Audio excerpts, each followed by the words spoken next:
270,000 children who don't have the food that they need at home each day got to eat this summer because of the MUST Ministries lunch program, but it almost did not happen.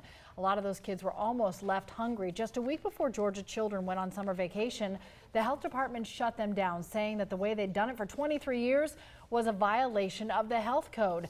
They had no idea how they were going to serve the children who had come to depend on those sandwiches through the summer months. Caitlin Ross first broke that story in May for us and has an update now.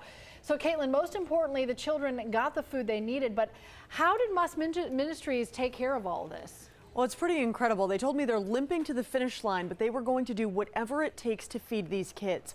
For 23 years, volunteers have made the sandwiches on their own in their own kitchens.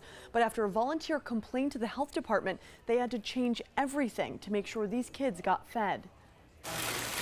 It may not sound like much, but we have volunteers that take crayons and they color those lunch sacks. It's not just about the food for the kids who get the sandwiches, it's about the thought that goes into making them. We've even been into some of the homes before, and the children will have different sacks that are up on the wall. That's their artwork. It's their art, but it's also often the only thing they have to eat all day. In the 7 counties MUST Ministry serves, there are 7,000 kids a day that don't have food on their plate.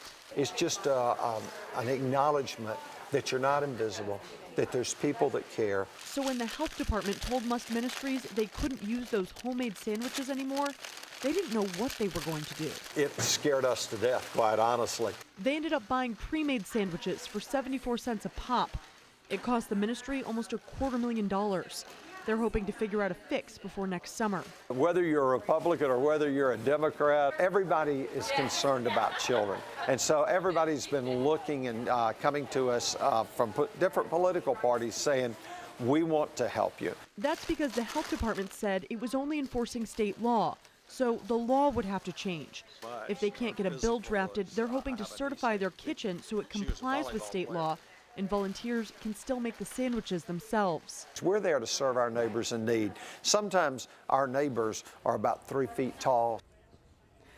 The good thing is they now have 11 months to plan for next summer, so no matter how they do it, they'll be more prepared to help feed those kids, Cheryl. All right, a lot of extra money, but we're glad all the children got what they needed. Thank you.